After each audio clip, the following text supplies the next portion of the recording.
Thank you, trustees of the museum.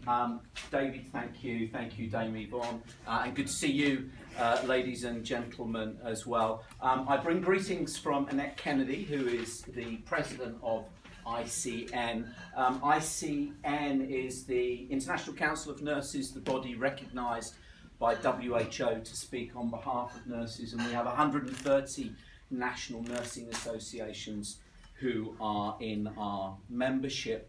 And ICN has a long, deep and intimate relationship with Florence, with the Florence Foundation here and with the museum as well. The ICN founder, Ethel Bedford Fenwick, whose picture you can see, was determined after Florence's death to bring forward a memorial and recognition of Florence, and she actually took a resolution to the ICN Grand Council. We don't call it that anymore, but it was called the Grand Council in 1929 in Montreal, and the resolution from that Grand Council actually established the Florence Nightingale Foundation. And Ethel and those nurses who were involved in ICN at the time were determined that her legacy should support postgraduate education for nurses.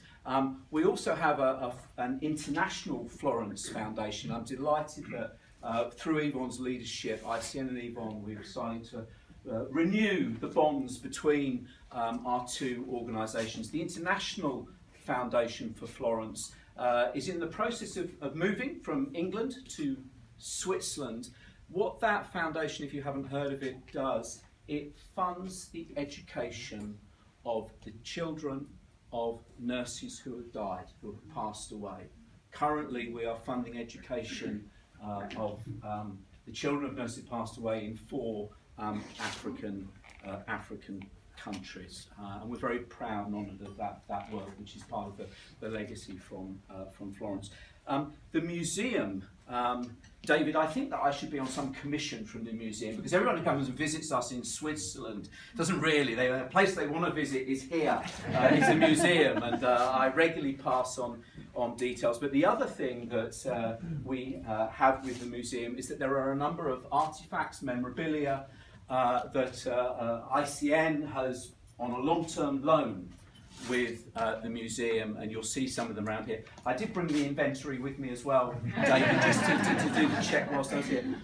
Some of those memorabilia include Florence's notes for nursing, and just this one quote, ladies and gentlemen, that I particularly picked out because I think it's particularly relevant today. The object, both of ventilation and of skin cleanliness, is pretty much the same, removing noxious matter from the system as rapidly as possible. Every nurse ought to be careful to wash her hands very frequently during the day. If her face too, so much the better.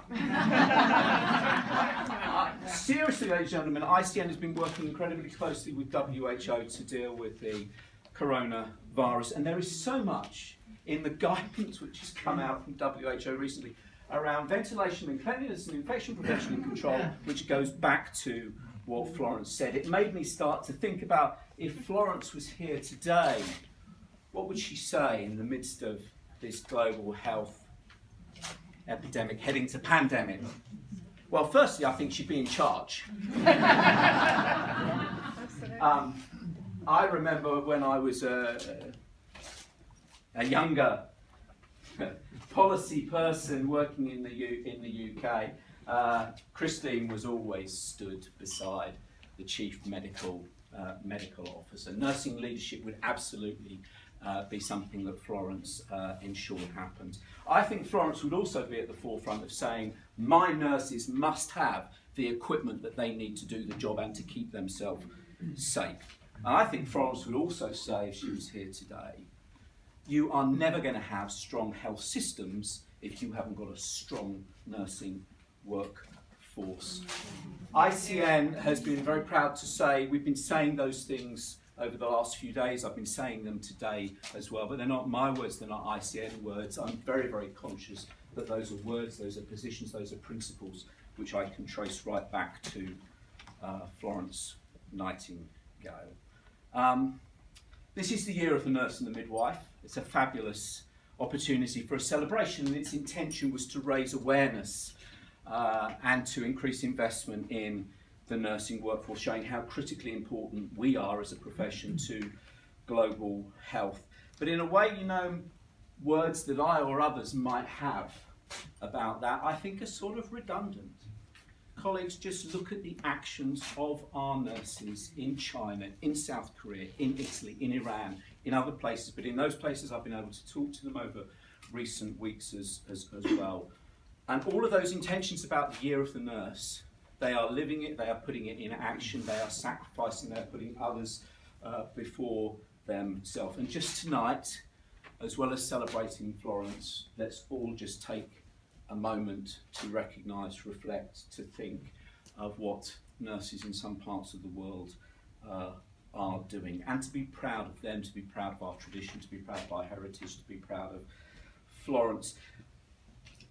In the Crimea, in the 165 years since then and today, I firmly believe that nursing is humanity in practice. Thank you.